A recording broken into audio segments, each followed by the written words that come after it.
Great. Thank you, and thanks everyone for choosing to attend NASDAQ's workshop this afternoon. I'm Patrick Hughes from NASDAQ's advisory services team based in London. And I'm Mike Keenan, I'm our commercial head for EMEA, also based in London. So we're excited to be sharing hopefully some interesting insights with you all today around corporate collaboration and using data and technology to collaborate with your colleagues and externally. So a quick run through of the agenda today. So I'm going to cover, first of all, some recent market trends. We're going to look at, for example, the European equity performance year to date. Then we'll talk about which types of funds are attracting new money. Of course, this is very much in line with today's conference. We're going to talk about engaging with passive shareholders. That's certainly been a theme this morning, as well as the increasing importance of corporate governance and what can you do as an IRO to engage with this part of your shareholder base, which is growing in importance. Then we'll have a quick look at the largest investors across NASDAQ Corporate Solutions' German client base, so that should be interesting to look at.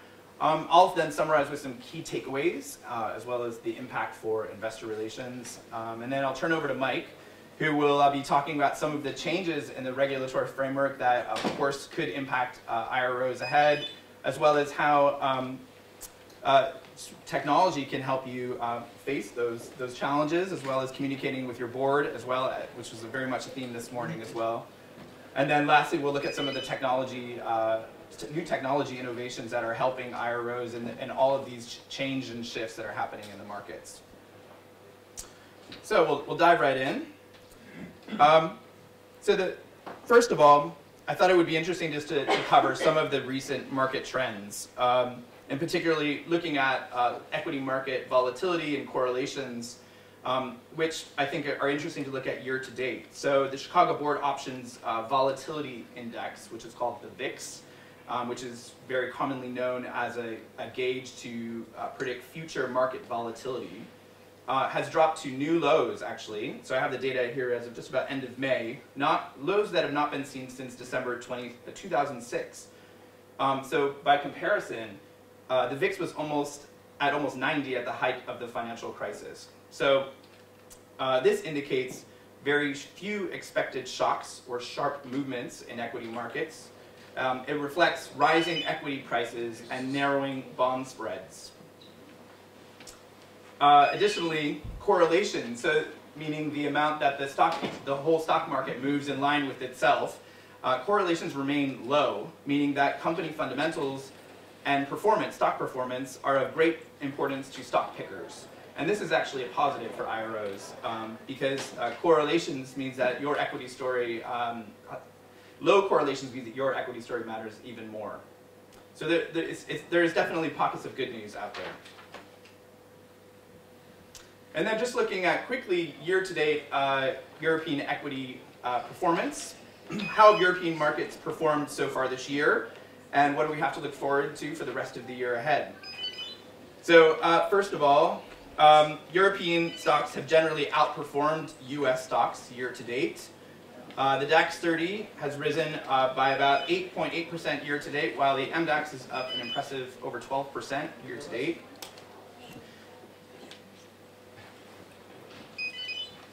No problem. So there's a number of reasons really behind the strong European equity performance of the indices. So improving stock fundamentals, consumer confidence, and diminishing political risk in the Eurozone has resulted in money flowing back into European equities. And then there's, of course, the general valuation story with the Stoxx 600 index is trading at a multiple that's around 15% lower than the S&P 500. So this is really, many analysts believe that there's a good chance that European equities as a whole will continue to outperform the US at least through this summer. So this also suggests for IROs renewed and continued interest, strong interest from US shareholders. And we'll look at the US shareholder base across our German clients in a little bit, but certainly for your roadshows in the US in the second half of the year. So I have to, of course, talk about fund flow data. That is something that is important to us here at NASDAQ. And of course, one of the things we talked about this morning was this fund flows into passive funds. So really, that's been a really important theme for the last really couple of years, but, and it's continuing to have an impact on the active fund management community.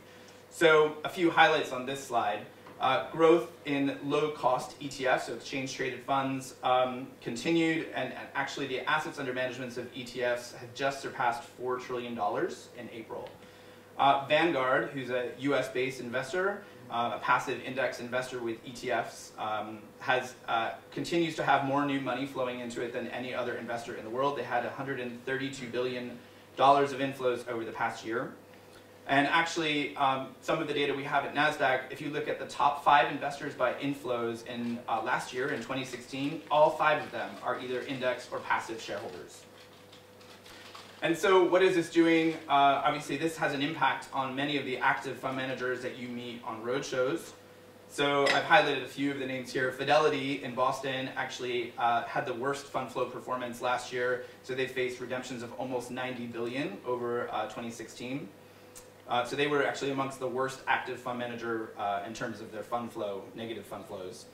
Other significant European investors in European companies saw significant outflows last year. So to highlight a few of those, for example, T. Rowe Price, Capital World, and Wellington all faced outflows, redemptions of around 10 or more billion dollars last year.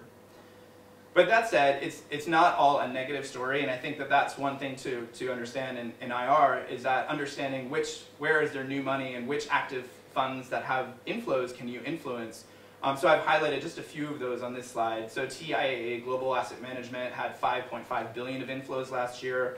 Nordea Funds in Copenhagen also had a strong performance of inflows, over $3 billion last year.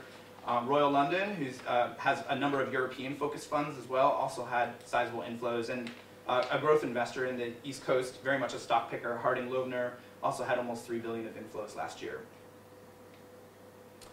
But we'll return to the theme of this morning and talk a little bit about, again, a little bit more about passive investors and how can you capitalize on the opportunity. So here I've just very quickly visualized the top 10 passive investors by equity assets under management.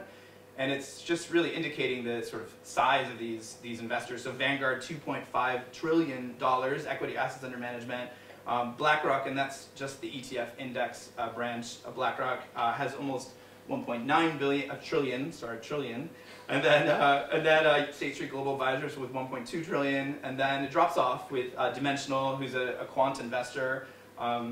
Speaking of which, that some companies do meet with in London, I'll talk about that in a minute, with 3.3 billion. So just highlighting who some of these passive names are.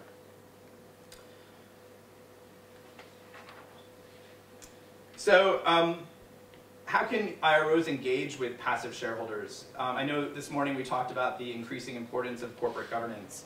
And actually, one thing I'll point out now is that we actually have just published a paper on the increasing importance of engaging with passive shareholders, which we have free copies for after today's presentation, called There's Nothing Quiet About Being Passive. So please pick up a copy if you'd like on the way out. But really the key theme here is that the growth of index money has resulted in a new pattern of investing that is really focused less on management, but much more on control. So IROs are increasingly having to address a multi-layered, it's sort of a multi-layered additional complexity, engaging with both your active and your passive shareholders. And I just put up a quote here that I think is perhaps interesting about this topic. Because passive investors are unwilling to divest their positions in poorly performing stocks, or they can't because it's tied to an index, they may place even a greater weight than active fund managers on ensuring effective corporate governance in the firms that they own. So yeah, it's effectively what we're going to cover in the next few slides, but how can you actually engage with these passive shareholders? Since obviously you have limited options in trying to get your company into an index, limited or very limited. So we'll talk a little bit about that on the next slides. Who can you engage with? So I've just highlighted a few of the biggest passive investors on the next few slides. So I've highlighted, first of all, BlackRock. So Michelle Edkins, she's the head of investment stewardship and leads a team of 22 specialists based in 5 regions. One quote from that Michelle recently said is that there's more substantive engagement now between company management, boards, and shareholders. So certainly BlackRock is an investor for all of the passive money that they manage that you can engage with from a corporate governance standpoint, as well as State Street Global Advisors. So I've highlighted Raki Kumar, who's the head of corporate governance at State Street Global Advisors. She recently said that while we have passive strategies, we are active owners. State Street Global Advisors, in particular, works to create long-term collaboration through stewardship, which is an important principle, given that selling a company for them is problematic because often they're held in index funds, and that's not an option for them. A couple of other large passive shareholders that are worth mentioning. So of course, we have to mention Vanguard. So Rob Main leads Vanguard's corporate governance team that's responsible for company engagement, proxy voting, and proxy research.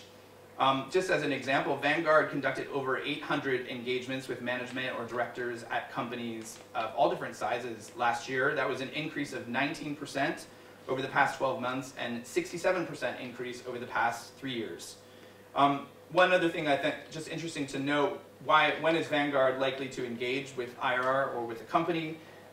Certainly when they're preparing to vote at a shareholder meeting, when an event has occurred at the company that could affect its stock price, or when its research has uncovered a specific governance concern that's not on the ballot. And then lastly, one other investor who I thought would be interesting to highlight today is, of course, Legal & General. So Sasha Sudan, who's quite well known in the corporate governance community, he's the Director of Corporate Governance and Legal at Legal & General. And I have a couple of quotes from him, but one that I'll leave you with is that certainly Legal & General's focused on governance, but ESG, environmental, social, and governance topics. And he has a quote that says, "If I can leave you with one thought around ESG issues, it is that they are part of a long-term risk management and therefore a fundamental part of clients' fiduciary duty." So Legal & General is the top 5 topics that are most often discussed in their governance meetings with companies are board composition, so diversity, board refreshment, equality and skills, remuneration, which was covered this morning, strategy, nomination, succession, and climate change. So one other thing I thought in terms of overall market themes I wanted to cover today was a little bit of data that we have at NASDAQ across all of the German companies we work for. So as we talked about, engagement with both active and increasingly your passive shareholders is really very much a theme, an increasingly important theme. And as you've noticed here on the slide attached, many of these investors are actually not in Germany. Many of them are abroad.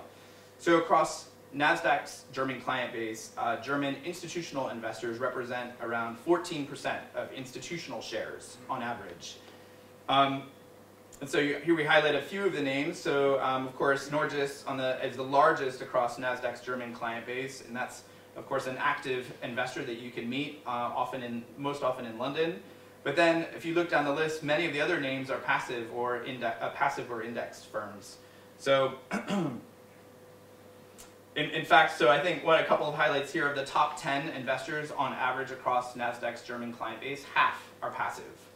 And on average, 25% of institutional shares, which is a large, it's a quarter, so a quarter of institutional shares are held by passive funds, so including quant and index funds. So, lastly, I'll just have a couple of key takeaways for you. In summary, some of the themes we're looking at NASDAQ in 2017 is that, of course, as I mentioned before, volatility and correlations remain relatively low. So stock pickers will be focused on company fundamentals in order to outperform their benchmarks. But as I mentioned before, flows into passive funds we think are likely to continue, and that's going to continue to put pressure on active fund managers in the active fund management community. And in fact, and Mike will touch upon this, companies are having to be more efficient and targeted with their dealings with investors, both on the active and on the passive side. And then Mike will also talk a little bit about MiFID II, which I know has also been discussed at today's conference, is likely to put pressure on IR teams to think differently, be more efficient, consider potentially new technologies and take control for communicating their company's story. And then last themes from us, really, we view that all of these shifts in the investment landscape makes it really important for IR to monitor trends, of course, in your shareholder base, understand fund flows, which is something that we think is very important, and prioritize risks and opportunities in your shareholder base. So it really is a multifaceted, multifaceted layer of complexity that is a challenge to deal with from an IR standpoint, both internally and externally. So with that, I'll turn over the presentation to Mike, who's going to talk a little bit more about this. Thank you very much, Patrick. So as Patrick's highlighted, whether it's the move from active money to passive money, greater focus on corporate governance, MiFID II, the changing economics of the sell side, corporate access offering, or the rising need for the buy side to do more of their own investment research and outreach, there's no doubt that the investment landscape is changing. With a model shift for research from unpriced to priced, from non-transparent to fully transparent, for the costs of asset managers for research and advisory services, asset managers are likely to spend less on research, many of whom are already struggling to charge higher fees and deliver alpha versus low-cost passive funds. Research shows that over 1/3 of investment managers are preparing to scale back their use of investment bank research ahead of MiFID II. Under 20% of investment managers expect to continue paying for all research from leading investment banks. The 68% of the investment managers surveyed expect their internal research budgets to stay flat or increase in the next 2 years, shifting that away from the investment banks. And to highlight here, 86% of US funds anticipate that the MiFID II rules on research and unbundling will actually impact them. So MiFID II is not just an EU impacting thing. It is a global, it is going to affect the landscape globally. With 38% of the investment managers surveyed considering actually expanding their own internal research budgets, and that's US firms. So as discussed, the shift in asset management patterns away from active to passive management and the rise of ETFs, together with the regulatory change, has increased the need for the IRO to work harder to find new investors and communicate more effectively with existing ones.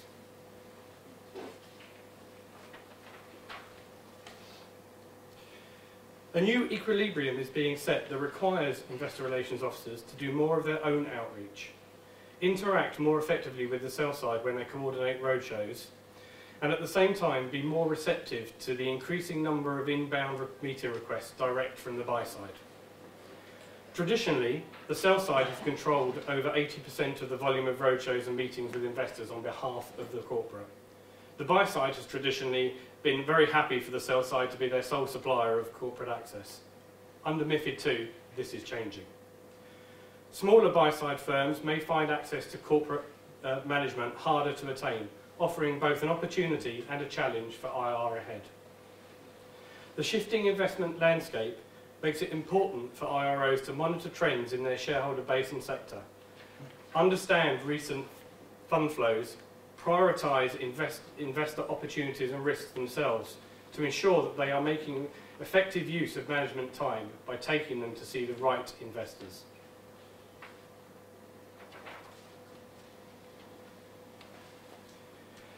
Data from NASDAQ and Excel shows there's been an increase in the time that company management is allocating to investors outside of the traditional top 20, including more one-on-one and group meetings with investors. Conversely, board and leadership participation in broker conferences has remained roughly consistent across the region, showing that IR and board and leadership teams are being more proactive in direct outreach to the investment management community.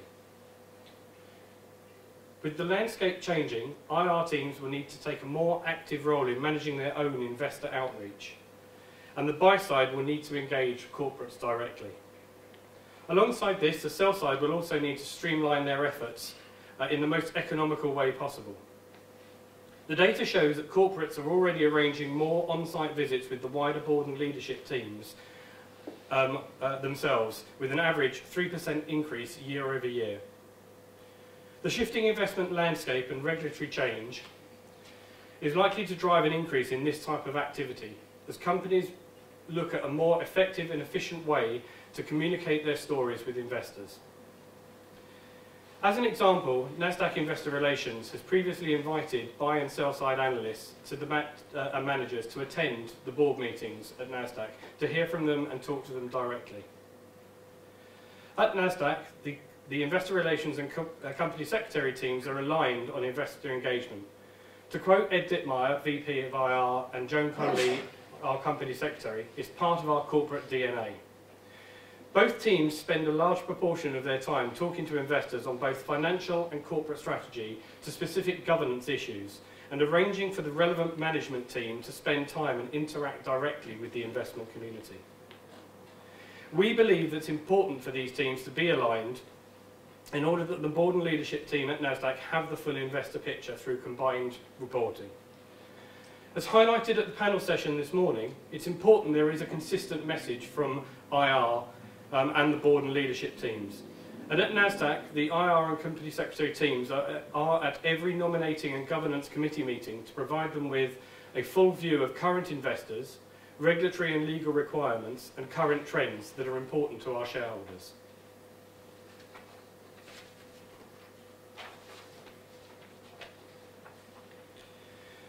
With this changing landscape, IR will need to be more efficient to ensure the use of board and leadership time, ensuring they are meeting the right investors and discussing the right things. Being able to identify and prioritise investment opportunities and risks, effectively communicate, track and measure the impact of these interactions, and report back to the board and leadership team is essential for the modern IR. And with the changing investment landscape, this requires collaboration with other areas within the corporate structure, such as the supervisory board.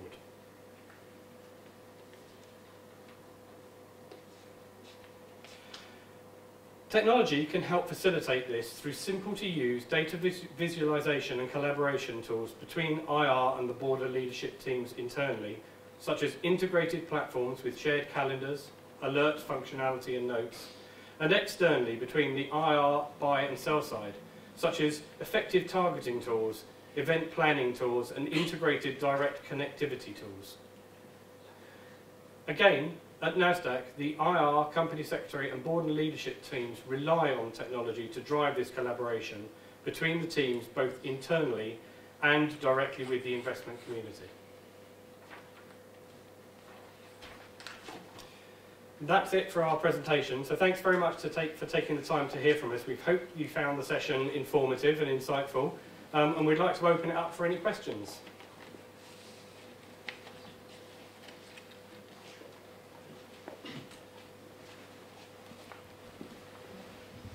Thank you.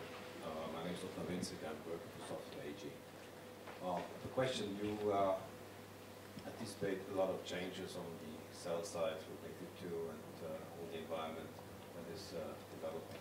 As an IR, we anticipate that as well. But our question is, do you have insight in the investor community, how they are prepared to change their attitude towards IR, to be directly approached, to be more open for technical rather than physical meetings and all that, because that would facilitate our life more than anything else. Sure. Certainly the feedback we have from the buy side is that, again, using technology from an efficiency perspective is good for them. They see that the use of technology to connect both the corporate and sell side directly is the way forward. Again, I think with all the unknowns of MiFID II, the buy side, sell side, and corporates will have to change their attitudes, as you say, just generally towards each other. I don't think Nasdaq's position is we don't see a doomsday scenario with MiFID II. The sell side is not going away. It's not. The sell side will still be there facilitating research and facilitating corporate access. But there may be a reduced functionality and a reduced amount of that. And therefore, technology can help corporates in particular understand who's reaching out to them, more proactively, and then being able to maybe communicate more effectively through the use of things like your website and webcasting to a wider audience, rather than, as you say, your physical one-on-one meetings. I hope that answered your question.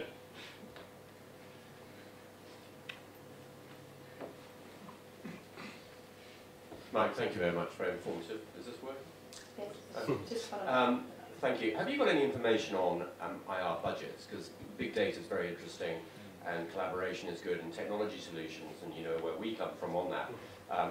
They all cost money.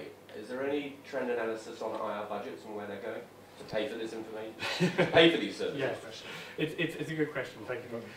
So again, you know, the data we've seen shows that IR budgets are either staying the same or unfortunately shrinking.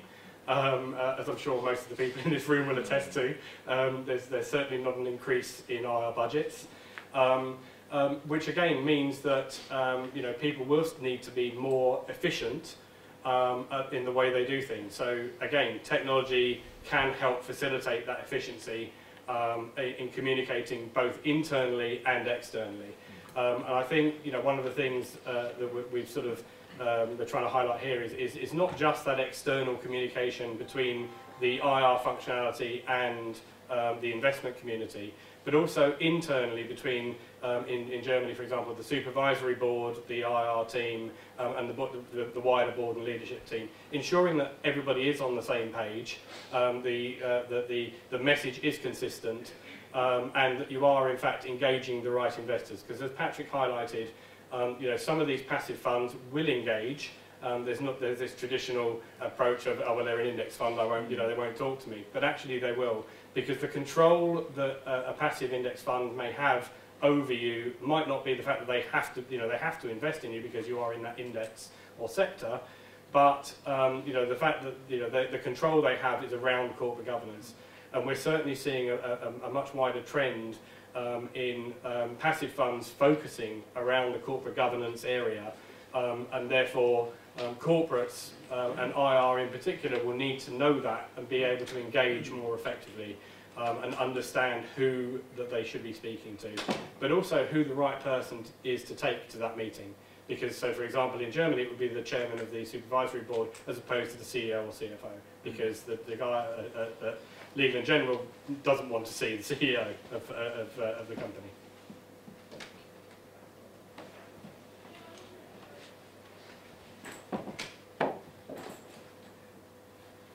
Hello. Is that working? Yeah, just put a video. Thanks. Close to my mouth, if I want. Thanks very much for that. Useful kind of summary of all that. Thanks for that. I mean, we all know that the squeeze has been on the sell side for a long time. So, you know, MiFID II is kind of, you know, hastening the demise in some sense. And also this whole business, you know, with passive funds, you know, it's from the IRO's point of view, an ideal principle of emerging frontier market as well. But it's more passive funds, not much we really do with that. And then suddenly there's a call from a hedge fund on the west coast of the United States, and everybody goes into a terrible state about it. What are we going to do? Who's going to talk to them? What do they want? And I'm just kind of interested to get your perspective on that relationship, this quite extreme, this kind of disparity in the way that IR is going to point in one direction with passive funds, and is there anything we can do? And then where they're active, they're hedge funds involved, and oh help, you know, what do you do about that? So I'm just, you know, just to get your view on, give a perspective on how hedge funds are responding to this from a active point of view, or just kind of how's the audience interested? Take that.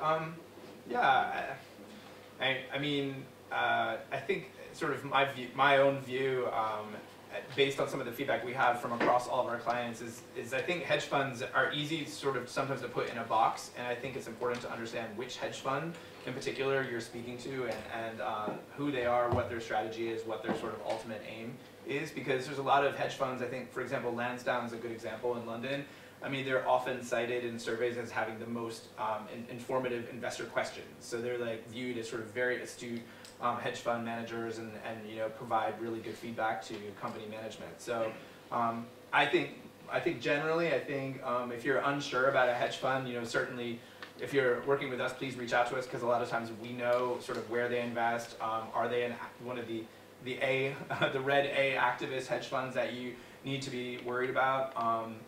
And then, you know, I think there are long-term hedge funds. So I think it's easy to put all hedge funds in a bucket of like, oh, short-term, they're not really invested for the long term, but it really does depend on the hedge fund that you're dealing with. And I think many IRAs, many companies treat hedge funds just like every other investor. I think the relative pool, I think one thing that's interesting going forward is the amount of corporate access hedge funds receive is relatively high for the amount of equity assets that they actually manage. So, you know, I think hedge funds, I won't know the exact figure, but I think it's under 5% of global equity assets under management. I think it's more close to like 3, whatever. And they get a lot of corporate access because traditionally they've been the largest commission payers. So I think it's one thing to keep in mind, but also know your hedge fund and know what their investment strategy is, for sure.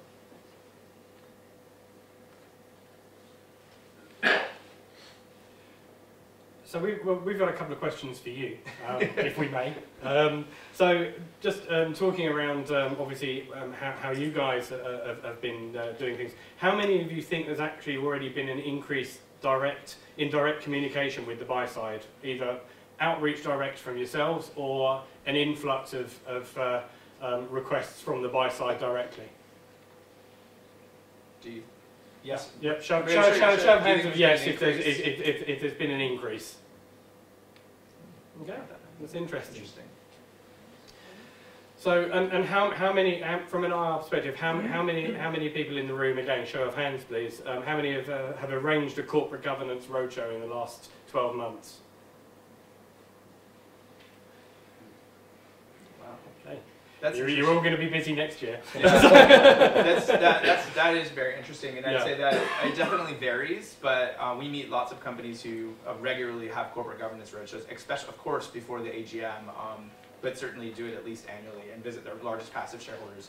I mentioned Dimensional, they're an investor you can visit, for example, in London, so you don't need to go to Austin, Texas, or California, wherever they're actually based, but you can visit Dimensional in London from a corporate governance standpoint. BlackRock, of course, you can see in London. So I would say that that's one of the reasons why we're talking about that theme, because I would say, meaning, of course, talking about your peers in France and the UK, many of the largest companies in those markets have definitely done corporate governance roadshows. Again, please forgive my ignorance around the German board structure, but how many from an IR perspective regularly attend board and leadership meetings to represent the investor relations area? So how many of you actually sit in on board meetings? Again, not many. So you know, again, we envisage that you know, going forward, with the increased awareness of corporate governance and the increased focus that the investment community is placing on that, the IR function will become much more relevant from a board and leadership perspective, and will need to keep the board and leadership team updated on those functions. And we certainly envisage, as represented by the fact that the IR team at NASDAQ regularly attend the board meetings to get them updated.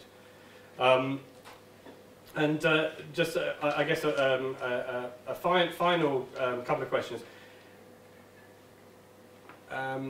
So, how many of you currently use technology to communicate with your board and leadership team, or do you just send emails and Word and PDF documents? So, how many would use a sort of a reporting dashboard type thing? It's a new trend. Yeah. The future. Yeah. And then finally, you know, again, we've sort of talked around it a little bit, but how many of you actually believe that some sort of corporate access tool that connects the buy, sell side and corporate together would actually assist in the workflow going forward? It's more popular. Yeah. That's good. Yeah. Okay, well, again, thank you very much, everyone, for attending. Please feel free to take one of our white papers, and thanks. Thank you very much.